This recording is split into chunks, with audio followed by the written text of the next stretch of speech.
Hi, this is Parker, also known as Dino Nugget Dev, and welcome to the first devlog for Terraconomy. The idea for this game came from the Game Ideas subreddit from user Triekaga,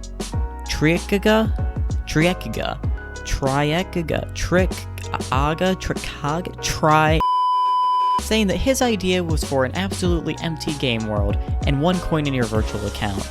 You have a list of items from cheap to expensive with price. In the beginning, you can buy 1 tree for your game for 1 coin, and you will start to play in an empty world with 1 tree. You need to earn coins from your current world to buy and unlock more interesting and expensive items. And from this post, the idea for Terraconomy was born. I want the game to be split into 2 different worlds, the adventure world and the building world. The adventure world is going to be like your traditional survival game, only with the game idea incorporated. It'll start with nothing but a grass biome and trees forever, and I want these trees to, instead of dropping coins such as the game idea described, drop resources such as wood. The adventure world will reset and be procedurally generated every time the player re-enters it. The building world is my own expansion of this concept. Since the adventure world is going to be constantly changing, nothing's going to stay permanent, but I still want players to be able to keep what they have earned in some sort and be able to build. So the building world will solve this issue.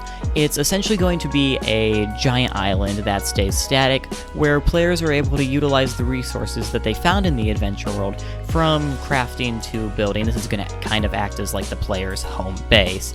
This is also where the shops will be, where you can sell your resources for money. Money will be used to buy cosmetics as well as new generation items for the adventure world. I think that this concept will really allow for players to build their own experience in the game. For those that like to build, they can focus their coins on buying new building materials like different kinds of trees to spawn in the adventure world. Then they can just go into the adventure world, harvest these resources, and build them however they like in the building world.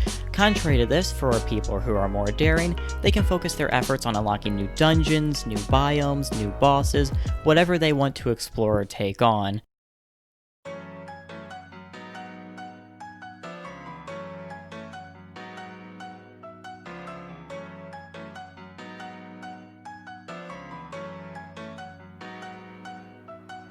Now that you're caught up on the idea for the game, let's look at the progress that I've made so far. I started out by creating the base model for the main character. He looks like a mailman right now because I used an old mailman sprite that I made a while ago as a reference for the main character. I really wanted customization to be a huge part of the game, so I ended up splitting the sprite into multiple pieces in order for more customization. Later on, this is going to allow for the player to customize individual pieces of their character to get the perfect look. Think of games like Terraria, where when first starting out you can change your hair, your beard, your skin color, then add things such as helmets and clothing later on. One of my main inspirations for the look of the game is Forger.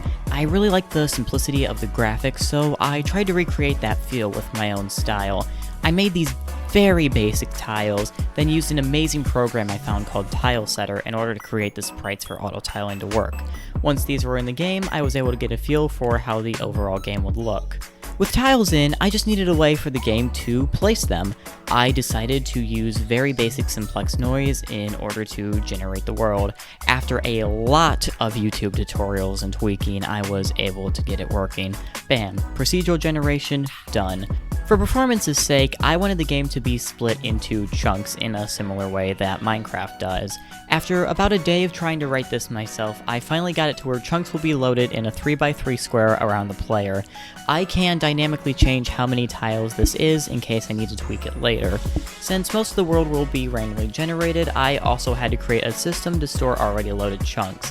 While this was working pretty well, I'm sure you can see one major issue right now. The tiles in between chunks do not connect to each other.